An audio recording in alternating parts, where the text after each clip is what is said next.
வணக்கம். குரு பெயர்ச்சி. இந்த முறை வந்திருக்க குரு பெயர்ச்சி சாதாரணமான பெயர்ச்சி இல்லை அப்படிங்கிறது தான் உண்மை. ஏன்னா, குரு போய் உச்சமாகக்கூடிய இடம் கடகம் இல்லையா? தன்னுடைய வீட்டிலேயே போய் உச்சமாகிறார். அதாவது உச்சமடையக்கூடிய இடத்திலேயே உச்சமாகிறார். அ தனுசும், மீனமும் குருவின் வீடாக இருக்கிறது. அப்போ நம்ம தனுசோடைய குணநலங்களையும், மீனத்தோடைய குணநலங்களையும் நம்ம புரிஞ்சுக்கணும் அப்படிங்கிற ஒரு விஷயமும் இருக்கு இல்லையா? குரு எங்க போய் தங்குறாரோ, பார்க்கும் பார்வையே சிறந்த பார்வையா, குரு பார்வையா பார்க்கப்படுதுன்னு ஒண்ணு இருக்கு. அப்போ உச்சமடைஞ்சு அவர் பார்க்கும் பொழுது எப்படி இருக்கும்? அப்படிங்கிறது தான். அப்போ இந்த முறை குரு மட்டும் நகரல. காலமும் நகருது, கர்மாவும் நகருது. சனி, கேது, ராகு, சுக்கிரன் இவங்க எல்லாருமே ஒரு ரோல் ப்ளே பண்றாங்க அப்படிங்கிறத நம்ம புரிஞ்சுக்கணும். அதோட சந்திர கிரகணம், சூரிய கிரகணம் இவை அனைத்தும் வரக்கூடிய காலங்களாக இருக்கிறது. இயற்கை பேரிடர்களை நம்ம பார்க்கும்படியாக இருக்கிறது. திடீர்னு ஒரு பயம் வரும். இந்த குரு பெயர்ச்சி நடக்கறதுக்கு முன்னாடி இருந்தே சிலருடைய வாழ்க்கையில நிறைய மாற்றங்கள் வரதை நம்ம பார்த்துருந்துருப்போம் இல்லையா? அதாவது நல்லா வாழ்ந்துட்டு இருந்த குடும்பமா இருக்கும். திடீர்னு பார்த்தா ஒரு பிரிவினை இருக்கும். எதுக்கு பிரியிறாங்க? என்ன? ஏது? என்ன விஷயமா இருக்கும்? அப்படிங்கிற ஒரு ஒரு தேடல் இருக்கிற மாரி இருக்கும். நிறைய ஆன்மீகத்தை நோக்கி போகக்கூடிய காலங்களை நம்ம பார்த்துட்ருப்போம். இதெல்லாம் இந்த குரு பெயர்ச்சி அப்படிங்கிறது மனிதனை எப்படி உருவாக்கப் போகுது அப்படின்னா, ஒரு மன வலிமையை கொடுக்கும். இந்த மன வலிமையை கொடுக்கக்கூடியது சனி அப்படிங்கிற ஒரு விஷயத்தையும் நம்ம புரிஞ்சுக்கணும். எப்படி மன வலிமை வரும்? சனி அந்த அளவுக்கு வாழ்க்கையில அவ்வளோ டெஸ்ட் வச்சிருக்கோம் அப்படின்னு ஒண்ணு இருக்கு. இத்தனை டெஸ்ட்டையும் தாண்டி குரு எப்படி உங்களுக்கு ஆசீர்வாதத்தை குடுத்தார் அப்படிங்கிற ஒரு விஷயத்தையும் மனசுல வச்சுக்கணும். ஏன்னா, சனி சொல்லிக் குடுத்த விஷயமே என்னவா இருக்கும் அப்படின்னா, விழுந்தாச்சு, யாருமே தூக்கி விட வரல.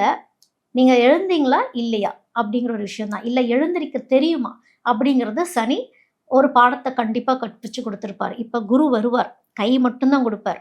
நம்ம தான் கைய பிடிச்சு ஏறி அடுத்தது என்ன? அடுத்த கட்டத்துக்கு எப்படி போகணும்? எப்படி நகர்ந்து போகணும்? அப்படிங்கிறத நம்ம தான் நம்மளுடைய புதன்கிற ஒரு கிரகத்த அந்த புதனுடைய அனுகிரகத்தையும் வாங்கி நம்ம செயல்பாட்டுக்குள்ள போகணும். ஏன்னா, புதன் இருக்கிற இடத்தையும் ஞாபகத்துல வச்சுக்கணும். புதன் மறைஞ்சிருக்குது.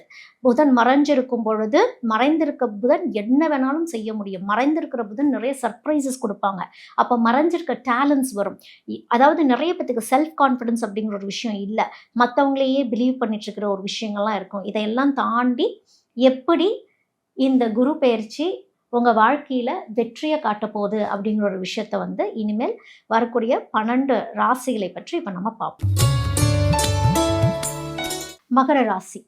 மகர ராசிக்கு இந்த குரு பெயர்ச்சி எப்படி இருக்கும் அப்படின்னா, லைஃப்ல நிறைய பாடங்கள் பார்த்தாச்சு. மகர ராசி.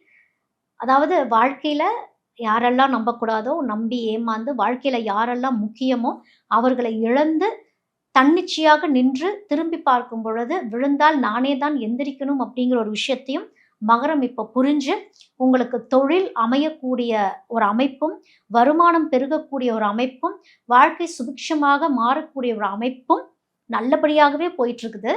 இன்னும் நல்லபடியாகவே போகும். இன்னும் சொல்லப்போனா மனசுமைகள் அதிகமா இருக்குது. பாரங்கள் அதிகமா இருக்குது. ரெஸ்பான்சிபிலிட்டீஸ் ஜாஸ்தி ஆயிட்டே இருக்குது. எல்லாரும் என்ன சொல்லுவாங்கன்னா, மகரத்துக்கு நீங்க இப்படி ஆக ஓகுங்கிறீங்க. ஆனா என்ன எங்களோட வாழ்க்கையில இன்னும் அப்படி ஒரு விஷயத்த பார்க்கவே இல்ல. அப்படின்னு சொல்றவங்களுக்கு நான் சொல்லக்கூடிய விஷயம் என்ன அப்படின்னா, குரு கொடுப்பார். இப்ப குரு 7ஆம் பார்வையாக பார்க்குறாரு இல்லையா மகரத்த. பார்க்கும் பொழுது லைஃப்ல நல்ல குரோத் எல்லாம் குடுப்பார். ஆனா, உங்களுடைய லைஃப் பார்ட்னருங்கிற விஷயத்துல கொஞ்சம் கவனமா இருக்கணும் அப்படிங்கிற ஒரு விஷயமும் இருக்கு. அவங்களுடைய ஹெல்த்தையும் நம்ம பார்த்துக்கணும் அப்படிங்கிறது ஒண்ணு இருக்கு. சில பேர் பிரிவினைகளை நோக்கி போற மாரி இருக்கும். சில பேத்துக்கு புதிய வாழ்க்கை நோக்கி போகிற மாரிலாம் இருக்கும். பர்சனல் லைஃப் கொஞ்சம் அழுத்தங்களை குடுக்குற மாரி இருந்தாலுமே, ப்ரொஃபஷனல் லைஃப் ரொம்ப நல்லா இருக்கு. குடும்பத்துல மற்றவங்க எல்லாமே உங்கள புரிஞ்சுக்கக்கூடிய ஒரு அமைப்பு அப்படிங்கிறது வரும். பெரும்பாலும் மகர ராசிக்கு எப்படி இருக்கும்னா, எல்லாத்துக்கும் நம்ம எல்லாமே செய்றோம். ஆனா யாருமே என்னை புரிஞ்சுக்கிறதும் இல்ல, ஏத்துக்கிறதும் இல்ல. நான் உழைச்சுக்கிட்டே இருக்கிற மாரியே தான் இருக்கு. சனி உங்களுக்கு சொல்லிக் குடுத்த பாடமே என்ன அப்படின்னா, பாரங்களை நீங்க சுமக்கணும். அதே நேரத்துல உங்களுக்கான நேரத்தையும் நீங்க ஒதுக்கணும் அப்படிங்கிறது தான். உங்க ஹெல்த்தையும் நீங்க ஒழுங்கா பார்த்துக்கணும். நல்லா தூங்கணும். இரவுல தான் நிறைய சிந்தனைகள் போகும். மகர ராசியில இருக்கவங்களுக்கு. பணம் ஏறினாலும் பயம், பணம் குறைந்தாலும் பயம் அப்படின்னு அப்பப்போ அக்கவுண்ட் போய் செக் பண்றவங்களும் மகர ராசிக்காரங்களா தான் இருப்பீங்க. ஏன்னா அவ்வளோ ரெஸ்பான்சிபிலிட்டிஸ் உங்களுக்கு ஏறிட்டு போயிட்டே இருக்குது. ஃபியூச்சர் நினைச்சு அப்பப்போ ரொம்ப பயம் வரும். ஏன்னா பெரும்பாலான மகர ராசிக்கு வந்து தன்னையே வந்து செல்ஃப் கிரிட்டிசைஸ் பண்ணக்கூடிய ஒரு அமைப்புங்கிறது ஒன்று உண்டு.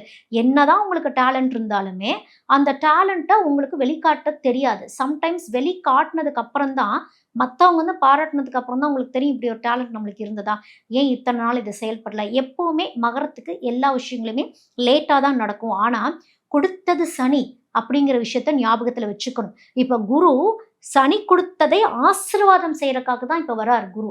அப்போ குருவோடைய பரிபூர்ண அருள் உங்களுக்கு இருக்கும் பொழுது கிடைத்ததை தக்க வைத்து பெருக்கி கொள்ள பார்க்கணும். குருவானவர் உங்ககிட்ட இருக்கிற ஒரு விஷயத்த பெருக்க வந்திருக்கிறார் அப்படிங்கும் பொழுது மகிழ்ச்சியா இருக்கணும், சந்தோஷமா இருக்கணும். உங்களை சுத்தி பாசிட்டிவான எனர்ஜிஸ் நீங்க வச்சுக்கணும். புண்ணிய ஸ்தலங்களுக்கு அதிகமாக போகக்கூடியது இந்த தடவை மகர ராசி. நிறைய புண்ணிய ஸ்தலங்களுக்கு போகணும். திவ்ய தேசங்கள் போயிட்டு வாங்க. திவ்ய தேசங்கள் போக போக உங்களுடைய வாழ்க்கையில் முன்னேற்றம் அப்படிங்கிறது அதிகமாகவே இருந்துட்டு இருக்கும். அப்பப்போ சிவன் ஸ்தலங்களுக்கு போயிட்டு காலை நேரத்திலேயோ மாலை நேரத்திலேயோ போயிட்டு மெதுவா நடந்து, எவ்வளவு மெதுவா, எந்த அவசரம் இல்லாமல் மெதுவா உங்களுடைய கால் பாதம் பூமியில் படும்படி நிதானமாக நடந்து போயிட்டு வரும் பொழுது அவசர முடிவுகள் எதுவும் நீங்க எடுக்காம நிதானமாக முடிவெடுக்கக்கூடிய சூழல்கள் வரும். மகரத்துக்கு நான் சொல்ல வேண்டிய ஒரு விஷயம் என்ன அப்படின்னா, உங்க லைஃப்ல growth எல்லாம் ரொம்ப நல்லா இருக்கு. ஆனா யார் எந்த விஷயத்த வந்து உடனே கேட்டாலுமே கொஞ்சம் யோசிச்சு நிதானிச்சு 1 நாள் 2 நாளாவது டைம் எடுத்து தான் முடிவு அப்படிங்கிற ஒரு விஷயத்த நீங்க சொல்லணும். உங்களுடைய முடிவு என்ன, இதுதான் என்னுடைய டெசிஷன் அப்படிங்கிறது.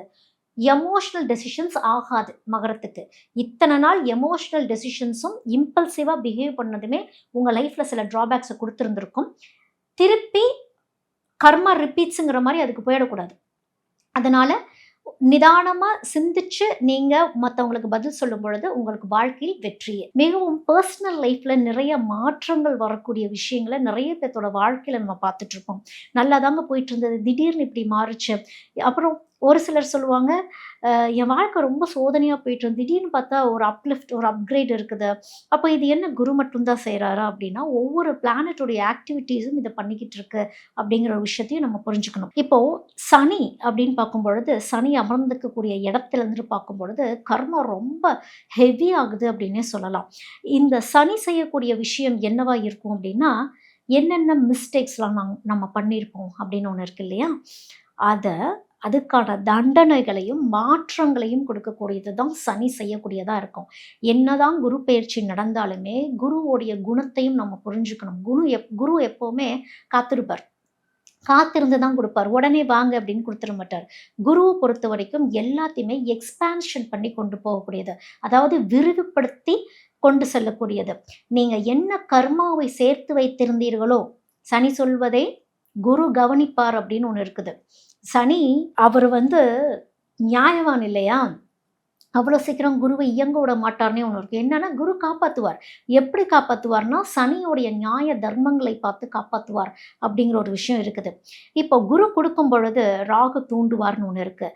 அதோட ஆன்மீகத்தை நோக்கி போகக்கூடிய அமைப்பு இப்போ இருக்குதுன்னு சொன்னேன் இல்லையா, கேது எதெல்லாம் நிரந்தரம் இல்லையோ வாழ்க்கையில், எதெல்லாம் உண்மை நிலைகள் இல்லையோ அத்தனையும் மாற்றி அமைத்து ஆன்மீகத்தை நோக்கி எந்த எதிர்பார்ப்பும் இன்றி கொண்டு செல்லக்கூடியதாகவே இந்த குரு பெயர்ச்சி காலம் இருக்கும் அப்படிங்கிறதையும் நம்ம புரிஞ்சுக்கணும். சிலர் கேட்பாங்க, திடீர்னு என்னோட லைஃப் வந்து நல்லா போயிட்டு இருந்தது, என் வாழ்க்கை ஏன் இப்படி மாறுச்சுன்னு தெரியல, என் கூட ஒரு உறவாக இருந்தவங்க ஏன் என்னை விட்டு போனாங்கன்னு எனக்கு தெரியல, எனக்கு எதுக்கு இப்படி ஒரு துரோகங்களை நான் சந்தித்தேன் அப்படிங்கிற மாதிரிலாம் இருக்கும். கூடயே இருந்தாங்க ஆனால் என்னை விட்டு போயிட்டாங்க.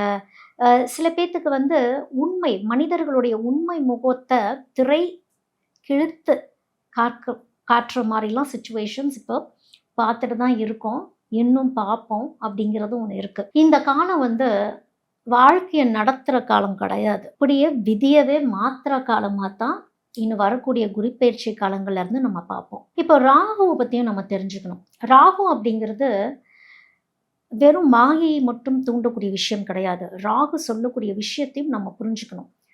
என்னன்னா ராகு மாயையை காட்டும், மாயை காட்டி அதுக்கு பின்னாடி இருக்க உண்மை என்னன்னு போய் கண்டுபிடி அப்படிங்கிறத தான் ராகு சொல்லும். ஏன்னா இந்த காலகட்டத்தில் ராகுவும் சில வேலைகள் பண்ணும். ஏன்னா ராகு கேதுவோடைய நட்சத்திர பெயர்ச்சியும் நடந்திருக்கிறது ஏற்கனவே. அதையும் நம்ம மனசில் வச்சுக்கணும். அப்போது அது ராகு ராகு இடத்துலையே தான் போய் உட்கார்ந்துருக்குங்கிற விஷயத்தையும் புரிஞ்சுக்கணும். மாயைகளை பார்த்து நம்பிடக்கூடாது அப்படிங்கிற ஒரு விஷயமும் இந்த குரு பெயர்ச்சியில் நம்ம கவனத்தில் வச்சுக்கணும். ராகு 2 விஷயத்த கொடுக்கும். இன்னும் என்ன வேணும் அப்படின்னு கேட்கும், இல்லை இன்னும் எவ்வளோ டெவலப் ஆகணும் அப்படின்னு கேட்கும். அது கொடுக்கறத நம்ம வாங்கிக்கலாம், ஆனால் பின் விளைவுகளையும் தெரிஞ்சுக்கணும். ஏன்னா குருவை பொறுத்த வரைக்கும் அவரே சகல சௌபாக்கியத்தையும் கொடுக்கக்கூடியவராக இருந்தாலும் குருவே கெடுக்கக்கூடியவராகவும் இருப்பார். ஏன்னா குரு தானா எதையும் ஆராயாமல் எதையும் தூக்கி கொடுக்க மாட்டாருங்கிறதையும் நம்ம ஞாபகத்துல வச்சுக்கணும் அப்படிங்கிறது தான். அப்போ இந்த ராகு இந்த மாதிரி ஆசைகளை தூண்டும் பொழுது குரு காத்திருக்கும். அவமானத்தை கொடுக்கணுமா இல்லை ஒரு அங்கீகாரத்தை கொடுக்கணுமா அப்படின்னு. இந்த டைம் பீரியட்லாம் ராகு என்ன செய்யும் அப்படின்னா நிறைய டிப்ரெஷன்ஸ்குள்ளே போவாங்க. ராகுவை பொறுத்த வரைக்கும் இந்த டிஜிட்டல் வேர்ல்டுக்குள்ளே ஜென்சி கிட்ஸுன்னு இல்லை, எல்லாத்தையுமே உள்ளே கொண்டு போயாச்சு. இதன் மூலிமா ஸ்ட்ரெஸ் அப்படிங்கிற ஒரு விஷயம் பெரிய நோயாகவே மாறிக்கிட்டு இருக்குது அப்படின்னு சொல்லலாம். மன அழுத்தங்கள் அதிகமாகவே ஆகிட்டு இருக்குன்னு சொல்லலாம். அப்போது இது நல்லதையும் செய்யக்கூடியதாக இருக்குது, கெட்டதையும் செய்யக்கூடியதாக இருக்குது. எதை நம்ம தேர்ந்தெடுக்க போகிறோம் அப்படிங்கிற ஒரு விஷயத்தையும் மனசில் வச்சுக்கணும். வெறுமனே குரு பெயர்ச்சி வந்துருச்சு எனக்கு எல்லாமே மாறிடும் அப்படிங்கிறது கிடையாது. ஏன்னா ஜென்ரலாக இதை ஏன் இவ்வளோ டீட்டெயிலாக அவங்க சொல்லிட்டு இருக்காங்கன்னா, ஜென்ரலாக குரு பெயர்ச்சி வந்தோன்னே எல்லாரும் நினைக்கிற விஷயம் என்னன்னா, அவ்வளோதான் பெயர்ச்சி வந்துருச்சு, இனிமேல் எனக்கு எல்லாமே நல்லதாக மாறிடும். நாம் செய்த கர்மங்களும், ஏன்னா சனியும் இங்கே பவர்ஃபுல்லான இடத்துல தான் உட்கார்ந்துட்டு இருக்குங்கிறத நம்ம புரிஞ்சுக்கணும். இப்போ ராகு உங்களுக்கு நல்ல இடத்துல இருக்கா கெட்ட இடத்துல இருக்கா அப்படிங்கிற ஒரு விஷயத்தையும் நீங்கள் புரிஞ்சுக்கணும். ராகு பயத்தையும் கொடுக்கும் அப்படின்னு ஒன்று இருக்குது. நல்ல இடத்துல இருந்தால் உயர்த்தி கூட்டிட்டு போயிடும். ராகு கெட்ட இடத்துல உங்களுடைய ஜாதகத்தில் இருந்தால் இன்னும் தாழ்ந்து கூட்டிட்டு போயிடுங்கிற ஒரு விஷயத்தையும் நீங்கள் மனசில் வச்சுக்கணும். ஏன்னா ராகு கொடுக்கக்கூடிய சோதனை நம்ம பெரும்பாலும் இந்த ராகு கேதுவை விட்டுருவோம். ஆனால் ராகு தான் எல்லா வேலையும் பார்த்துட்டு இருக்கோம்னு ஒன்று இருக்குது. இந்த ராகு என்ன செய்யும் அப்படின்னா, உனக்கு ஒரு மாயை நான் கொடுத்தேன்ல, அந்த மாயையிலேருந்து உண்மை என்னன்னு நீங்கள் பிரித்து பார்த்தீங்களா இல்லையா அப்படிங்கிற ஒரு விஷயத்தை தான் ராகு வலியுறுத்தும். அப்போது அங்கத்தான் குரு காப்பாற்றுவாருன்னே ஒன்று இருக்குது. அப்போது குருவோடைய அனுகிரகம் யார் பேச்சையாவது நீங்கள் கேட்டுட்டு இருந்துடணும், யார்கிட்டையாவது ஒரு கைடன்ஸ் நீங்கள் வாங்கிட்டு இருந்துடணும் அப்படிங்கிறதுக்கு தான் குரு அனுகிரகம் வேணும் அப்படின்னு சொல்கிறது. இப்போ கேதுவும் ரொம்ப பவர்ஃபுல்லாக இருக்குது. கேதுவோடைய வேலையே என்னவா இருக்குது அப்படின்னா, ஆன்மீகத்துக்கு இழுத்து சென்று கொண்டு இருக்கின்றது அப்படிங்கிறது தான். ஆனால் இந்த ஆன்மீகத்துக்கு கேது கூட்டிட்டு போகுது அப்படின்னாலே எதிலெல்லாம் நம்ம பற்றோடு இருக்கிறோமோ அத்தனை பற்றையும் பற்றற்று கொண்டு முதல் தெய்வத்தை கேள்வி கேட்க வைக்கிறதே கேது தான். எல்லா கேள்விகளையும் கேட்க வச்சு, தெய்வமே நீங்கள் இருக்கிறீங்களா இல்லையான்னு எல்லாம் கேட்க வச்சு டோட்டல் சரணாகதிக்கு கூட்டிகிட்டு போகிறதும் கேது. அப்படித்தான் இந்த முறை ஆன்மீகத்திற்கு நிறைய பேர் போவாங்க. தெய்வங்களை தேடி தேடி போவாங்க. அதாவது சிவன், முருகர், கிருஷ்ணர், இந்த 3 தெய்வங்களையும் சுற்றி சுற்றி தேடி போவாங்க. துர்க்கையை சக்திக்காக அழைச்சிக்குவாங்க அப்படின்னு ஆன்மீக பயணங்கள் இந்த முறை நிறைய இருக்கக்கூடும். குருவானவர் ஆன்மீக பலத்தையும் தரக்கூடியவர். அடுத்தது சனி. சனி அப்படின்னு பார்க்கும் பொழுது அவர் தான் கர்மாவுடைய நீதிபதியே அவர் தான் இல்லையா? அதையும் நம்ம மறந்துடவே கூடாது. ஏன்னா சிலருக்கு அஷ்டம சனி வந்திருக்கும், ஜென்மத்தில் சனி வந்திருக்கும், இப்படி பல வகை. சிலருக்கு இப்போ தான் சனியே விலகி போயிருந்திருக்கும். அப்படிங்கும் பொழுது சனி விலகி போனாலும் தன் கர்மா கடமைகளை எப்பொழுதுமே செய்து கொண்டே இருக்கும், அதற்கான பலன்களையும் கொடுத்துக்கிட்டே இருக்கும் அப்படிங்கிறதையும் நினைவில் வச்சுக்கணும். அதாவது சனி முதல்ல எதை உடைப்பாரு அப்படின்னா அகம்பாவத்தை உடைப்பார். அதோட நம்ம லைஃப்ல யாரெல்லாம் போலியான உறவுகளாக இருந்தாங்களோ அதையும் முதல் உடைப்பார். அப்படித்தான் நிறைய பேத்துக்கு வாழ்க்கையில பிரிவினைகள் அப்படிங்கிறது வந்திருந்திருக்கும். அதோட பொய்யான வெற்றின்னு ஒரு விஷயம் இருக்குல்ல. ஃபார் எக்ஸாம்பிள், நம்ம சோஷியல் மீடியாவில் ஒரு வாழ்க்கையை காட்டுவோம், பர்சனல் லைஃப்பில் வேறு மாதிரி இருக்கும். இந்த பொய்யான விஷயங்கள்லேருந்து வெளியே கூட்டிகிட்டு வர்றதும் சனியோட வேலையாகவே இருக்கும், இன்னும் இருக்கும். ஏன்னா இந்த சனி இருந்த காலத்தில், ஏன்னா இப்போ குரு வந்துட்டாரு, ஆனால் சனி கொஞ்சம் பவர்ஃபுல்லாக இருந்த காலத்தில் நிறைய பேத்துக்கு லவ் ஃபெயிலியர் ஆகிருந்திருக்கும், நெருங்கிய நட்பு வட்டாரங்கள் பிரிஞ்சிருந்திருப்பாங்க, குடும்பத்திலிருந்தே பிரிஞ்சு போயிருந்திருப்பாங்க. இன்னும் சில பேத்துக்கு குடும்பத்தினரே துரோகங்கள் செய்ததை கண்கூடாக சனி காட்டியிருந்திருப்பாரு. அது மிக பெரும் மன அழுத்தங்களையும் மனவேதனையும் சனி கொடுத்திருந்திருப்பாரு. இப்போ திரும்பி பார்க்கும் பொழுது எல்லாம் சரியாகத்தான் நடந்திருக்கு அப்படிங்கிற ஒரு விஷயமும் உங்களுக்கு கண்டிப்பாக புரிஞ்சிருந்திருக்கும். ஏன்னா இந்த காலம் அப்படிங்கிறது குரு பெயர்ச்சியை நம்ம இப்படித்தான் பார்க்கணும், இத்தனை கிரகங்களை வச்சு தான் பார்க்கணும்.